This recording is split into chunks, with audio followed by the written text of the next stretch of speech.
So we're going to talk about anatomy and why do we use ultrasound or MRI, the sonographic findings and normal and abnormal, and likewise for the MRI, the normal and abnormal, and the reporting of the Achilles ultrasound and MRI. So ultrasound versus MRI, what shall we use?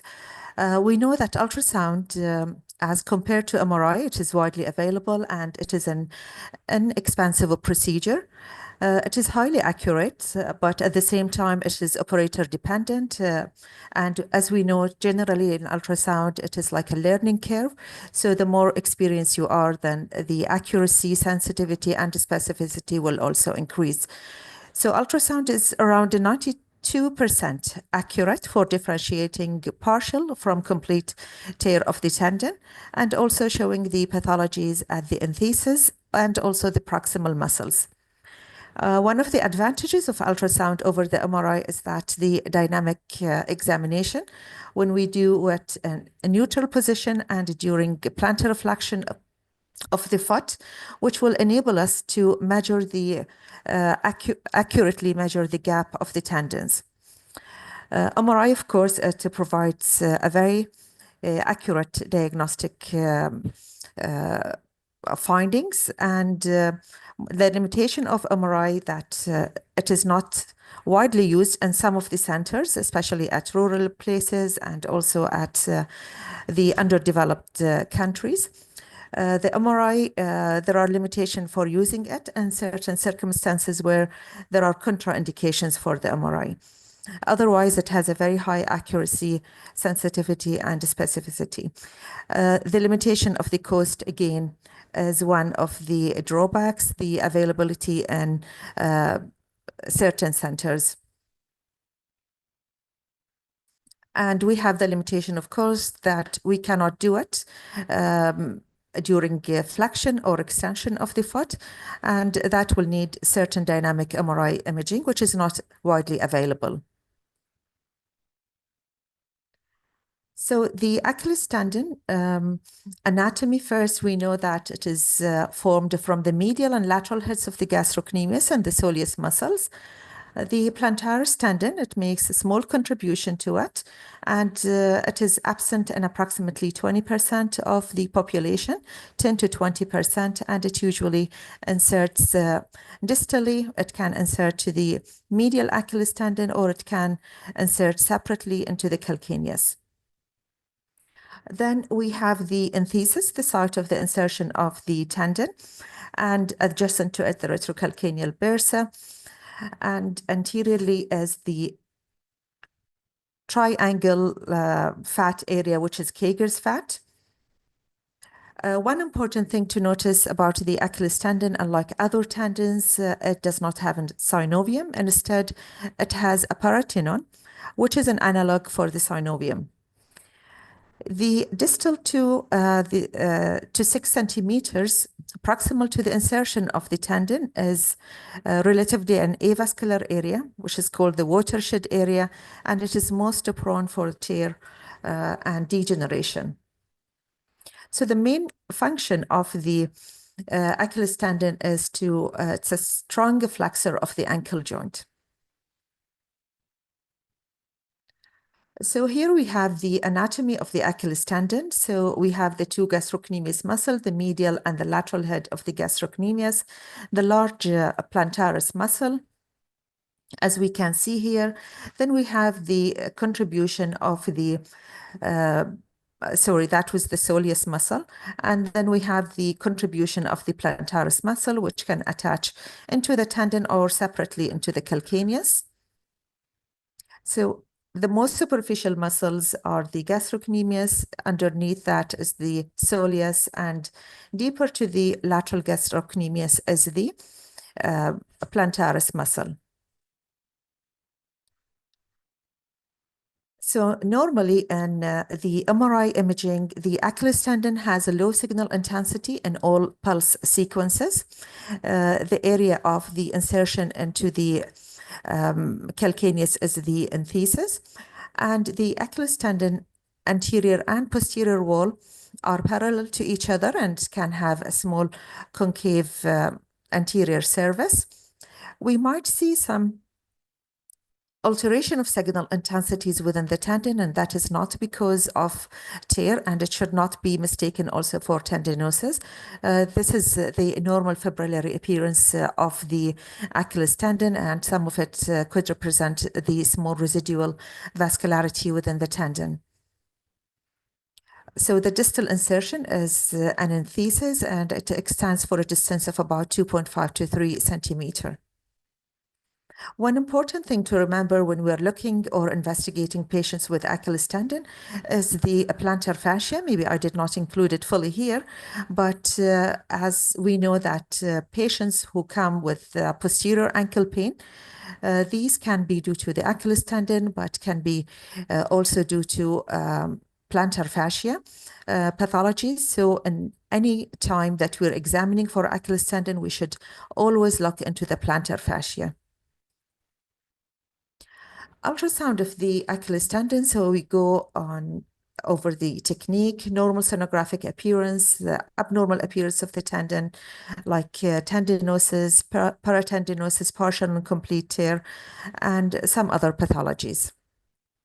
So first, for the technique of imaging of the tendon, the patient should be in a prone position, and the foot should be hanging from the side of the table or from the end of the table.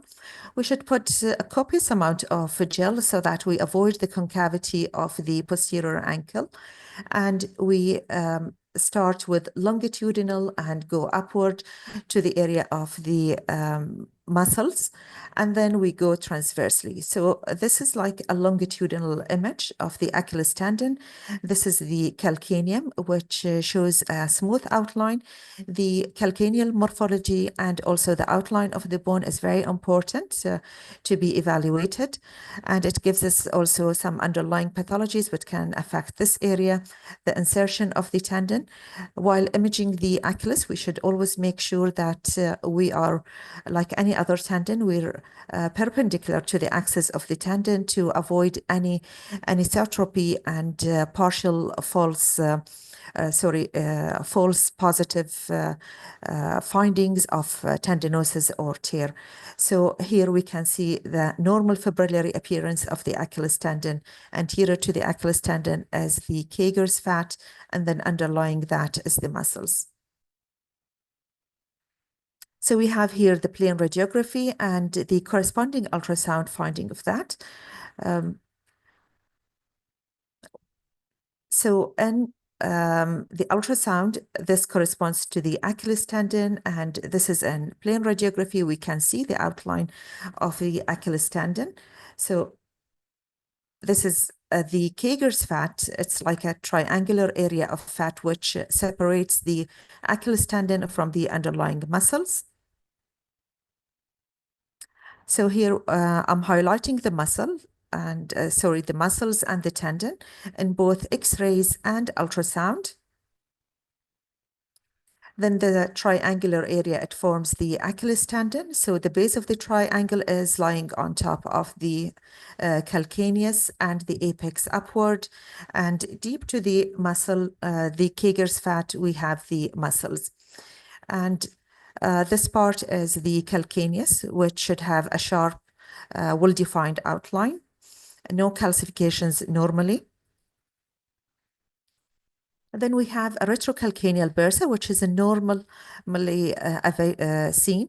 And this bursa, when it is not inflamed, we might not be able to identify it in ultrasound or MRI, or it can be seen as just a trace amount of a fluid, which should be less than 4 millimeter. And in MRI, it should be just a bright linear signal intensity. Just posterior to the calcaneus and interposed between the calcaneus and the distal Achilles. So when we do have pathologies at the distal calcaneus, at the distal Achilles tendon or the surrounding soft tissues, we can have distension of the retrocalcaneal bursa, which will be more readily seen in ultrasound or MRI. Superficial to the Achilles tendon, there is the retroachilles bursa, which again can get inflamed and pathologies of the Achilles tendon or even an inflammatory soft tissue and bone disease. So it will be more distended in that case. Then last but not least, we should always look for the plantar fascia, which we will come to that at a later point as well. So this is the normal appearance of the Achilles tendon in ultrasound. We have seen in MRI the uniform signal intensity of the tendon and the parallel outline. So likewise in ultrasound, the dorsal and the ventral surface of the Achilles tendon are more parallel to each others. We have the inner very smooth and linear echoes within the tendon, and we have this tiny retroachilles bursa. Here we can see it, but it is this amount of fluid within the bursa is acceptable, and we can see that there is no thickening of the tissues around it. And the calcaneus is having a very smooth and well-defined cortical outline. The retrocalcaneal bursa. The same thing, we do it for the transverse imaging or the cross-sectional imaging of the Achilles tendon, starting lower down from the calcaneum and heading up more proximally. So this is the cross-sectional area of the Achilles tendon. And again, we can see the thin transversely oriented echoes within the tendon, whether it's in longitudinal or in the transverse scan. And we can see that the anterior and posterior wall are almost parallel, or it can have a ventral concave dimension. The thickness, it is actually variable from person to another. It can be thinner in female, thicker in males, or in more athletic or large built people, but usually it does not go more than 7 millimeter.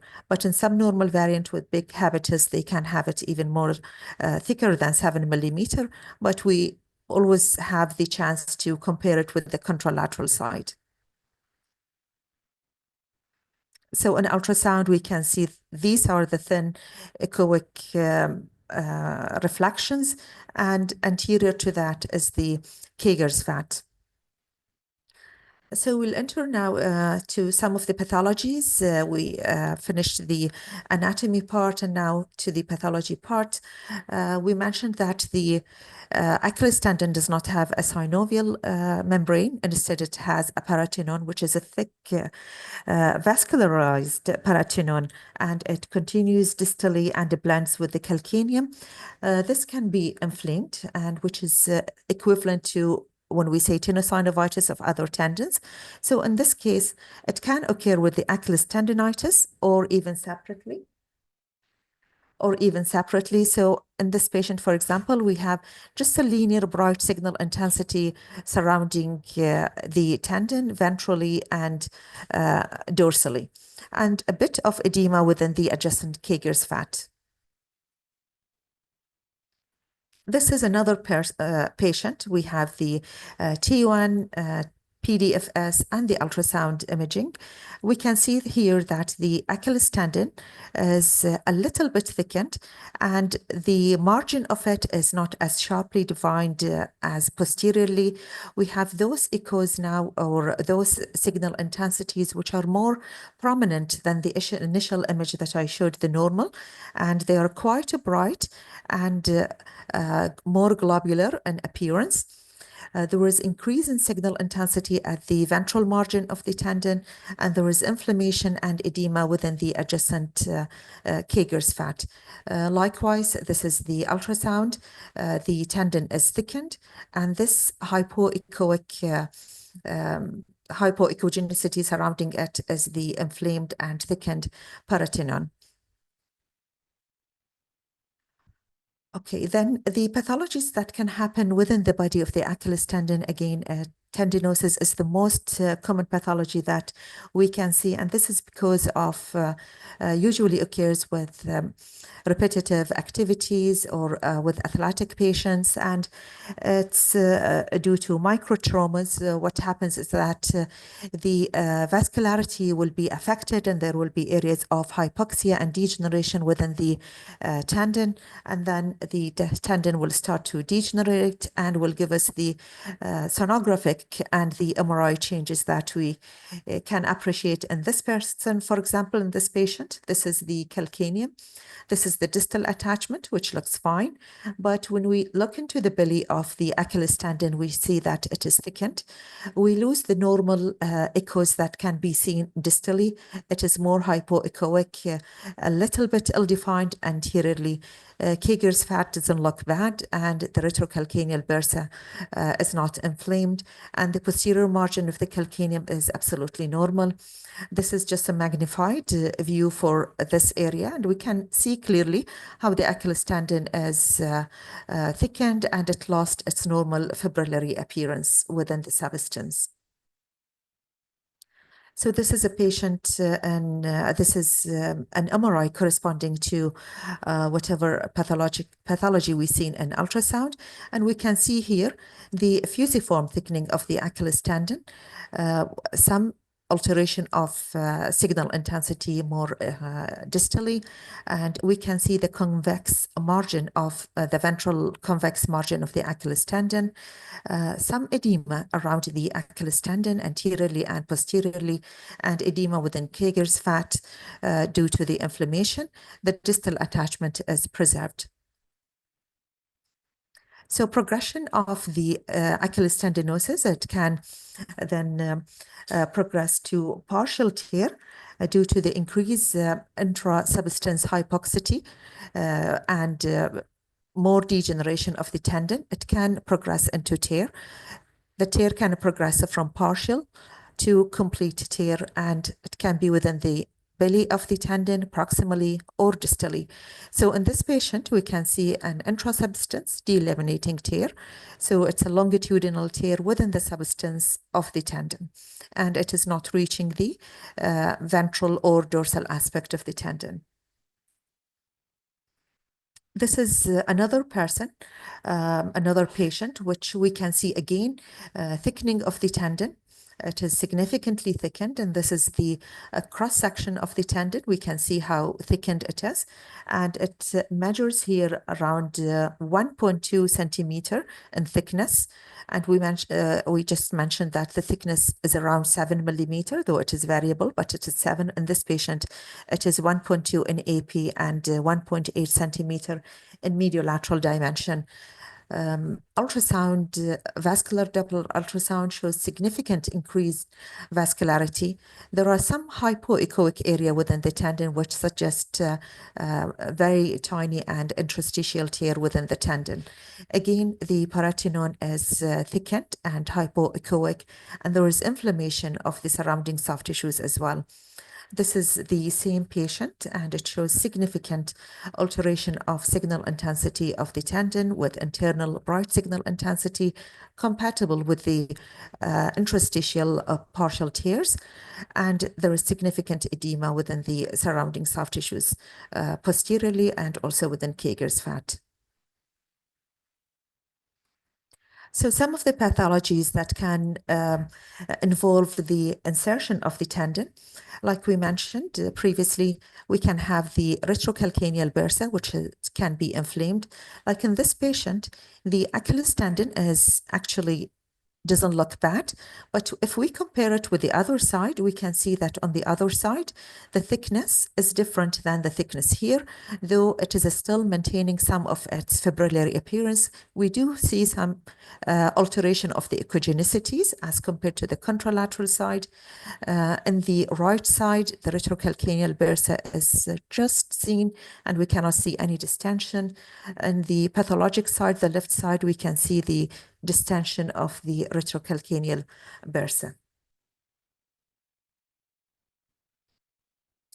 Insertional tendinosis, when it happens in the distal part of the Achilles tendon, it can be more difficult to more painful and it's more challenging in treating it, as this part is the uh, more or less avascular part. And once we lose the vascularity or the areas which are normally less vascular, they have delayed in healing. So we can see here, this patient, this is the normal side, and this is the normal distal insertion, though this patient was having a little bit of tendinosis more proximally, but is still within normal. This is the contralateral side, and we can see how there is first the distal insertion or the distal calcaneal attachment is less well defined than the other side. We can see how the tendon is diffusely thickened. It shows altered echogenicity, hypoechogenicity with loss of the normal fibrillary appearance. So when we are evaluating these, we need to mention whether the Achilles tendinosis is involving the calcaneal attachment or not, and how long the distance that it is involving, how long it is, and the thickness of the tendon. If there is any partial tear, we need to mention it, and if there is any tear, where it is located as per the distal tendon attachment. Some other examples of the distal pathologies that can happen is the presence of enthesophyte or ossifications at the distal attachment of the tendon. These can be symptomatic in some patients, but in others they might be just asymptomatic. It's very important to make sure or put a note about these and also compare it with the X-ray. And when we have any follow-up ultrasound or X-ray, we should evaluate this, whether it changed in the morphology or if it is still available or seen in its normal site adjacent to the calcaneus, or it is moved forward, because tear can happen. It can involve the area of the enthesophyte, so the bone will be displaced more proximally. This is again the Achilles tendon, the normal and the abnormal side. We can see the insertion.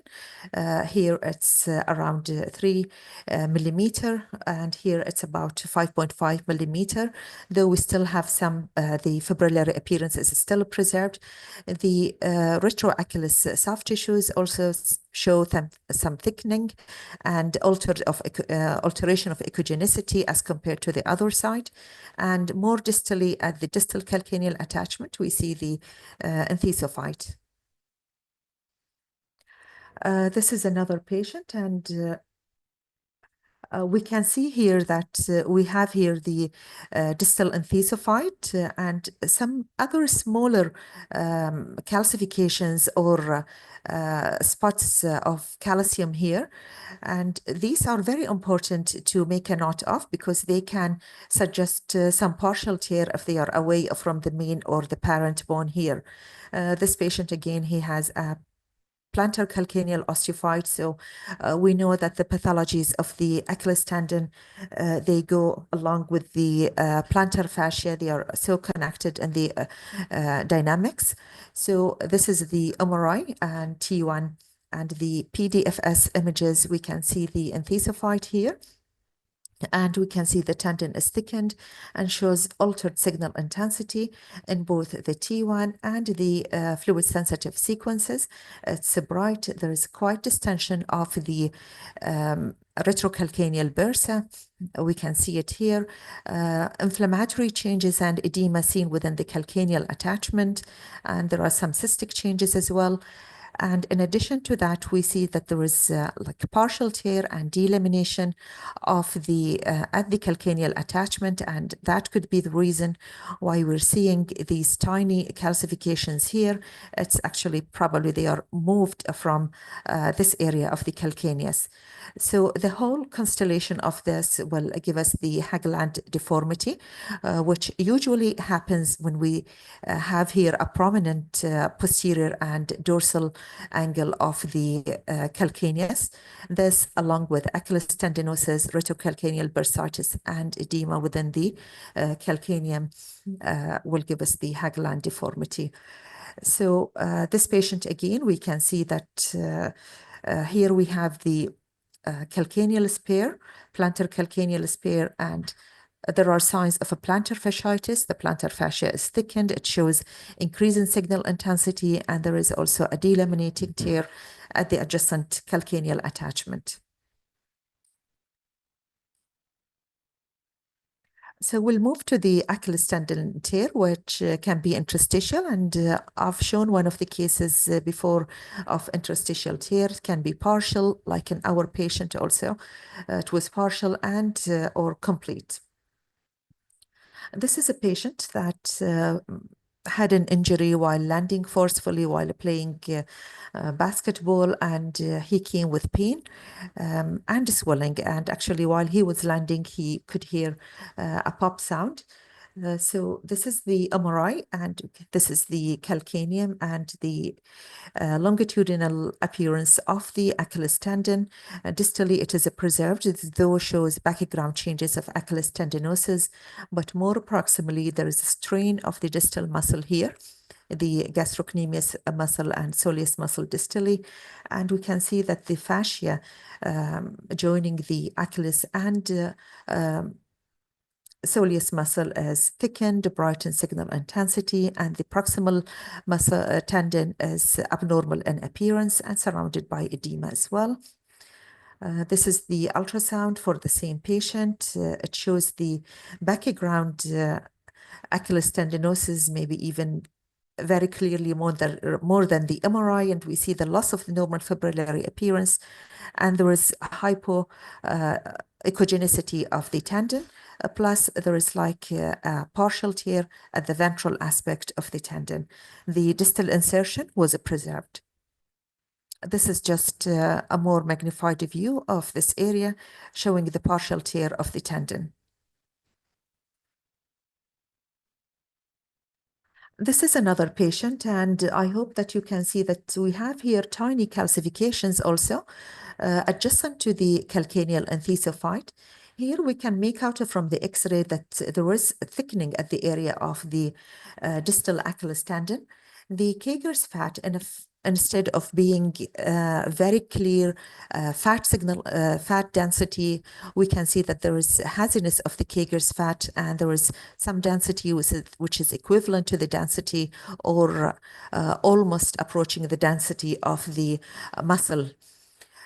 This is the T1 and the PDFS images, and we can see that the tendon is thickened and shows altered signal intensity.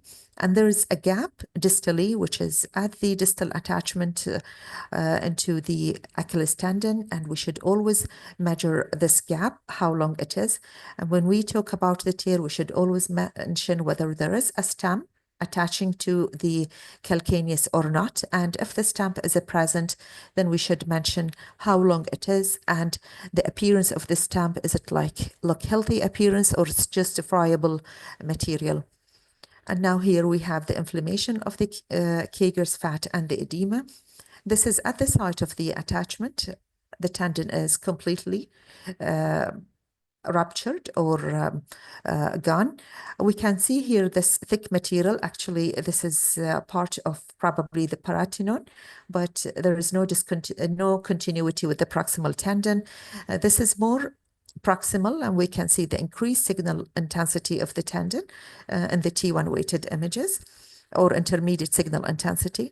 One interesting finding that we see in this patient more proximally, that he has those foci of increased signal intensity in both T1 and the T2 weighted images, and these represent the xanthoma changes, and it is due to the deposition of the cholesterol material and the fatty material within the tendon.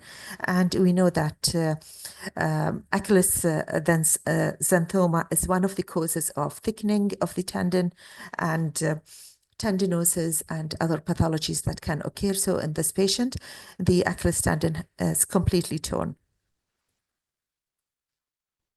This is another patient. We can see the Achilles outline. We can see here like infiltration within the Kager's fat, And in MRI, we see that there is a complete tear at the proximal musculotendinous junction. This is the proximal end, and this is this is the distal end, and this is the proximal end, which is at the area of the musculotendinous junction. This is the soleus muscle, and proximally will be the gastrocnemius. The tendon here is not absolutely normal. We can see that the signal intensity is altered due to the tendinosis. So it's very important for us here to mention where it is, where is the tendon tear starting, the taper end proximally, and we measure the gap here, and we measure the length of the distal Achilles tendon or the distal stem, and that this is a still viable tissue. One of the advantages of ultrasound over the MRI, as we mentioned earlier, is that when we plantar flex the foot, we will see clearly the gap, whether it is changing during plantar flexion. So this is the tendon proximally, evidence of tendinosis and the strain within the adjacent muscle. And this is at the area of the tear. It is completely devoid of the muscle. The gap is completely devoid of the muscle fibers. And we can see here the plantaris tendon. One of the things that also we need to mention about is the plantaris tendon, whether we can see it or we cannot see it when we are reporting our cases. This is another patient, and this is the initial X-ray, which was a few months back, and patient was having Achilles tendinosis, and you can see that we have the enthesophyte, and there is like a linear lucency at the adjustment, at the attachment of the enthesophyte, so probably it was fractured at that time, but then when the patient presented to us the next time, we can see that whatever that there was a gap of about maybe 6 months among these, and patient was treated for Achilles tendinosis. And in the follow-up X-ray, we can see that the enthesophyte actually now is fractured and completely detached from the parent bone and is displaced proximally. This is the MRI of the same patient, and we see that the detachment is actually from the bony or the calcaneal attachment. Part of the enthesophyte is still seen as it is here in the X-ray. The other part is this one, which corresponds to this area, and there is a large gap, a retraction by about 5 to 6 centimeter, which is filled with fluid and blood. And we see the enthesopathy changes at the calcaneal attachment with a cortical irregularity and edema. This is the ultrasound, and it's the same outline of this one. The MRI, it's like a longitudinal scan. So this is the calcaneum, corresponds to this part. This is the gap of the tendon, which is not seen, corresponds to this gap. And this is the displaced or fractured enthesophyte proximally. This is another patient showing diffuse Achilles tendinosis. We can see significantly thickened, brightened signal intensity. And again, there is a complete tear of the tendon more proximally, just distal to the musculotendinous junction. It's filled with fluid and hyperacute hematoma, as it is a brighter in signal intensity in the T1 and also in the T2 weighted images, significant amount of edema within the surrounding soft tissues and the area of the Kager's fat. This is more proximal. We can see the background changes of thickening of the tendon, the convex outline, the intratendinous signal abnormality, and this is more distally or prior to the calcaneal attachment, again, thickened tendon and changes of tendinosis. This is an acute tear, again, on background changes of Achilles tendinosis with significant acute post-traumatic changes. Okay, so we mentioned previously that posterior ankle pain, we should never forget the plantar fascia. Like this patient came with complaint of posterior ankle pain. But when we look into the Achilles tendon, it looks absolutely normal. Beautiful attachment to the calcaneus, which has very smooth outline, normal fibrillary appearance, concave outline of the tendon ventrally, and the normal thin transverse echoes in the ultrasound. So, but when we look into the plantar fascia, this is the abnormal, this is the normal side, and this is the abnormal side. We can see that the plantar fascia is thickened, it is hypoechoic. There is a partial tear, which is this more hypoechoic area. There is significant edema also within the surrounding soft tissues. The outline of the fascia is not as well defined as it is on the contralateral side. And we can see here the changes in the cross section. This is the calcaneum. This is the contralateral side, and this is the abnormal appearance of the plantar fascia at the attachment. Well, actually, if we talk about the contralateral side, it's not absolutely normal, because this is again is a bit hypoechoic and we don't see the normal fibrillary appearance. There is a very thin sliver of a fluid surrounding it, or edema surrounding it. So we know that these pathologies can be bilateral, and this patient is having significant inflammation on the right side with mild plantar fasciitis on the left side. The other thing also that we should always pay attention to, that when patient come with posterior ankle pain and Achilles tendon is normal, we should always go and check proximally and see the proximal tendon. So this patient distally, the tendon was normal, the distal attachment is normal, but proximally, sorry. This is the area of the musculotendinous junction and the myofascial junction. We see that the injury in the deep myofascial junction, the muscle fibers are abnormal, and there is quite an injury more distally. So that was grade 2 strain of the medial gastrocnemius muscle. Here I'm not showing the soleus muscle in full, but the injury was mainly in the medial head of the gastrocnemius. And this is the contralateral side. So if we compare among these two, we can see the normal myofascial junction and the as here it is very hyperechoic and laminar in appearance. Here it is hypoechoic, ill-defined, loss of the laminary appearance. The myofascial junction is very abnormal, unlike the other side. And here we can see a magnified view, the area of the tear, the hypoechogenicity, and the fluid within the at the intermuscular fascia.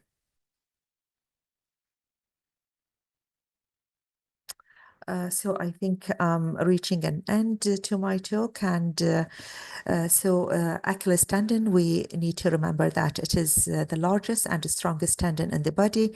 The fact that it is traversing 3 joints, which is the knee joint, the tibiotalar joint, and the subtalar joint, make it more susceptible and subjected to injury, whether acute injury or chronic injury, which leads to tendinosis. The Achilles tendon does not have a tendon sheath, and instead it has a peritoneum, which is equivalent to the synovial sheath, and it is like a thick vascularized tissue, and it can get inflamed with or without inflammation of the tendon. Reporting Achilles tendon tear, we should mention about the morphology of the tendon, the peritoneum, Kager's fat. In case of ultrasound, we should always apply the Doppler examination, and we should always, in cases of tendinosis or pathologies, we should mention where it is located. Is it the proximal, the distal part of the tendon? And if there is any tear, the tear should be measured, partial or complete, and where it is located exactly, proximal or distal, and if there is any like in situ tendon stamp. Thank you.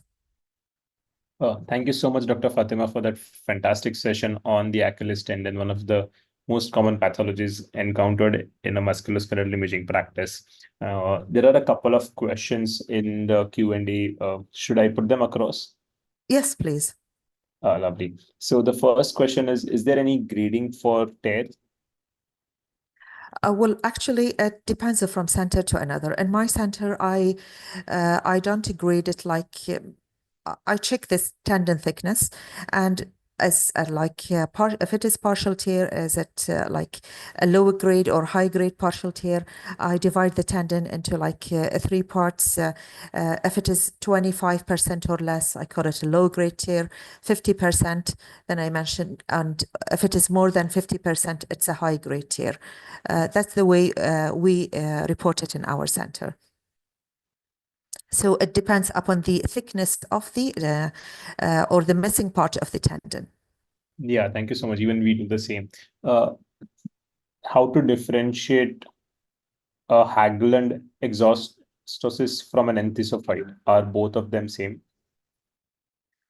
No, actually, they are not the same, but probably sometimes the enthesophyte can give us the similar effect to it.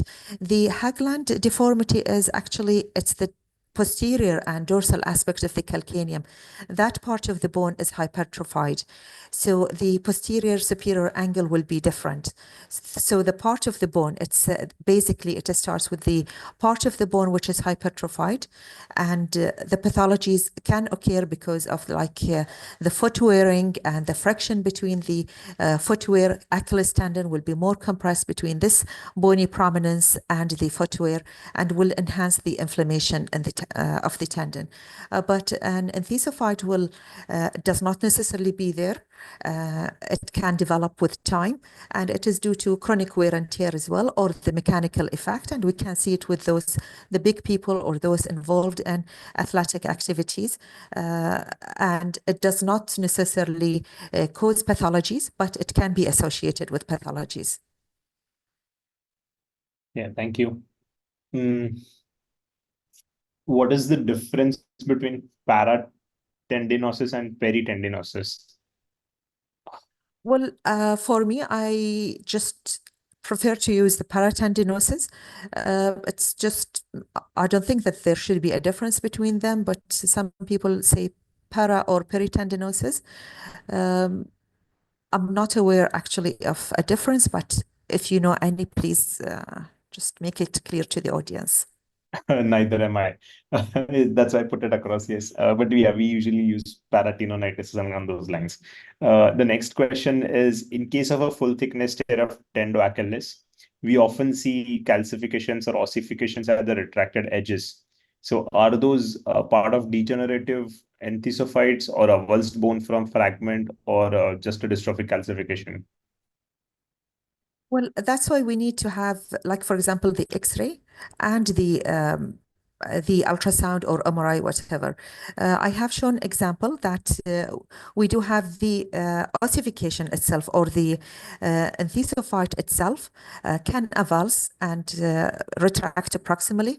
Other cases, these are just at the end of the site of the attachment with the calcaneus. And I showed one case this way. If it is like it can be a retracted like degeneration of the tendon. We can see calcifications within the substance of the tendon, but not necessarily just at the insertion. So it can be either. It's either at the enthesophyte, it can be part of the bone itself, and we need to correlate it with the X-ray as well. Yes. The last question is, what is the frequency of probe you use for tendoachilles imaging? I use we use the high frequency probe, the 10 to 12, but I use mostly also the um, uh, hockey stick, which goes up to 24, 25 megahertz. And especially when I want to look for like interstitial pathologies or small interstitial tears, I use the bigger probe as screening, and then I move into the hockey stick probe, which is up to 24, 25 megahertz. Thank you so much. So that's yeah. There's one more question. Uh, this question is: can you just repeat the role of Doppler in tendon Achilles imaging? Yeah, the role of Doppler imaging, it will show us the inflammation, whether it is within the tendon or the tissues around the tendon. It can be also a modality in examining, or for example, the follow-up cases. It will show us for example, when we have a case with acute tendinosis, I showed one case with significant vascularity in the Doppler examination, and those patients, they go for symptomatic treatment, with supportive treatment by sometimes casting, sometimes just the anti-inflammatory medication. They come for us for follow-up imaging. And again, we use the ultrasound and we see the amount of vascularity within the tendon. Is it the same or not? Are they responding to the treatment or not? Acute inflammation of the tendon will be associated with more vascularity within the tendon and the surrounding soft tissues. When it is chronic inflammation, there might be less or no vascularity in the tendon. Also, in cases of peritendinitis, the tendon might be absolutely normal, but we can see the increased vascularity within the surrounding soft tissues or the paratenon. What is exactly a delaminating tear? The delaminating tear, well, I always use the delaminating tear. For example, it is when it is adjacent to the bone area. So when we have a small partial tear and then just it progress in a longitudinal fashion along the course of the fibers. So if, for example, I have this tear is not, it's a longitudinal tear, does not necessarily involve like a big chunk of the tendon. It's a longitudinal type of tear, and it can occur in between the fibers of the tendon. Yes, that's all the questions so far. Just one more. Um, do you use a gel pad to separate the probe from the skin, especially at its insertion, where there is like a trough at the skin surface? Personally, I don't, but I use a lot of, I feel more comfortable using a copious amount of gel, which forms like a pad for me. But then it becomes more softer so that I can just move my probe the way I want. I don't personally use gel pad. I just put a lot of gel at that area. Yeah, just the last question. Which position, like what's the position of foot while performing the ultrasound? Do you use neutral, like a patient is prone and the foot hanging over the bed, and neutral flexion extension? Like how do you do it? Yeah, I showed an image earlier. The patient will be lying prone on the table, and the foot will be hanging from the edge of the table. And I can plan to reflex the foot while imaging so that to do the dynamic examination. So yes, basically the foot should be hanging. I don't feel comfortable doing it on the side. I prefer the patient in a prone and the foot is hanging from the side of the table. Lovely. Thank you so much for patiently answering those questions. We had an amazing time, and I'm happy to share that there were around more than 300 people attending the webinar from 38 countries, and everyone has loved the session, and we see a lot of encouraging comments in the chat box. Thank you again, and we hope to have you again on this platform in the future. Thank you very much, Doctor, for giving me the opportunity to be part of your cafe. And yes, I'm looking forward definitely for more sessions. Thank you very much, Doctor. Thank you. And I would like to take this opportunity to thank Dr. Samir Raniga for